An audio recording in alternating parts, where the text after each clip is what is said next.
खरची ओराइल घर के मिले ना उधारी, खरची ओराइल घर के मिले ना उधारी,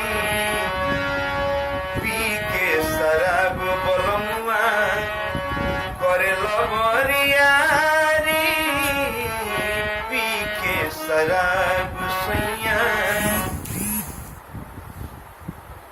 एगो समस्या दूर लिखे हो तले एगो दूसर समस्या खड़ा हो। आज शाम के आवत नहीं हो, गली के कोना पर एगो भाई के पता लागल हो जे कहीं गई रहे हैं सड़की पर केहू दे दिहल है, एक पैग मार ले आ घरे आके मेहरारू संगे बजड़ गिले है जे हमरा कोरी पैसा दे, मन भरल नहीं खे, अभी जाइब ले आई। मेहरारू कपारे हाथ धोके गलत से जे जाए या भागा। हम तो जन्नी है जे सुधर गिलो, लोकम छूटल तार घर में लइकन के खर्ची नहीं खे, खोजले खर्चा नहीं खे मिलत, तारा पिए कड़ई लागल मारी के आइल बड़ो तो वो लड़ी आइल बड़ो। कैसे मेहरुआ कहलस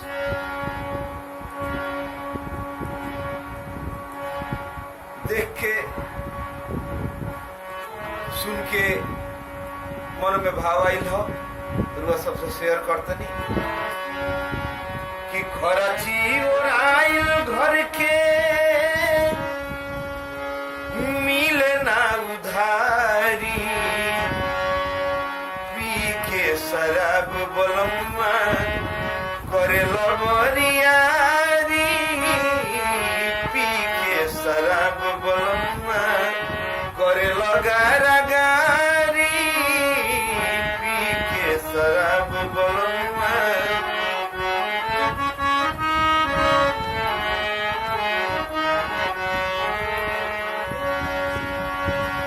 धन में बधन एगो मोड़ई के साथ हो,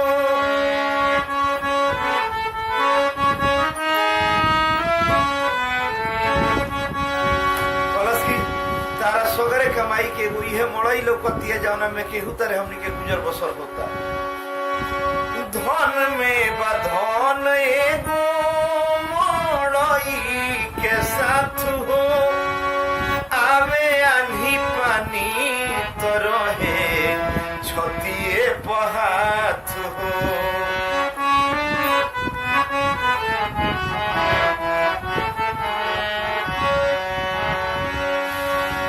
गहना गुड़िया बनकी धरव बलसी महामारी, गहना गुड़िया बनकी धरव बलसी महामारी, पी के शराब सैया करे लबरियारी, पी के शराब राजा।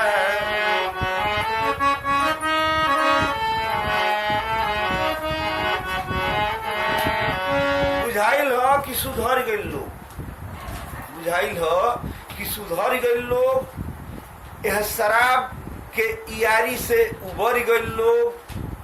बाकी खलिया ठेका खुल्ला के देरी, खलिया ठेका खुल्ला के देरी रहल ह, फिर मेड़राए लागल बिगड़ गइल लोग।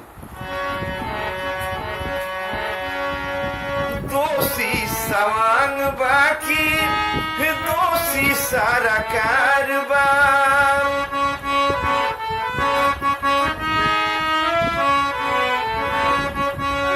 यह बेरोजगारी के आलम में दोषी सवांग बाकी दोषी सारा कारबार,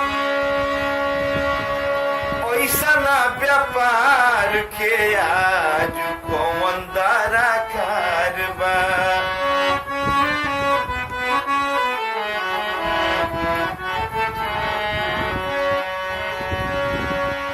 सौ रुपया पेट काट के कहली कि पीएम केयर के हम सुननी जे ओकरा में पैसा डलाता, देश बड़ा नाजुक स्थिति से गुजर रहल बा, तो हम उस दिने सलाह देनी जे कतही से कह के रहो जौने जुरे तौन डाल दी, तो पता ना 100 गो की 500। अरे 500 रुपया कर्जा कढ़ी के तन दी हले अनारी, 500 रुपया कर्जा कढ़ी के तन दी हले अनारी।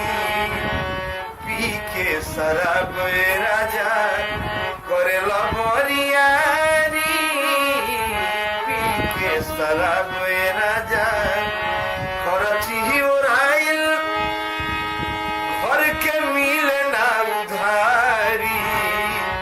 पी के शराब बोलमा करे मारा मारी, पी के शराब बोलमा। गीत कैसा लागल कमेंट में लिखब सब है, अपन सुझाव जरूर दी। जय भोजपुरी, जय भोजपुरी।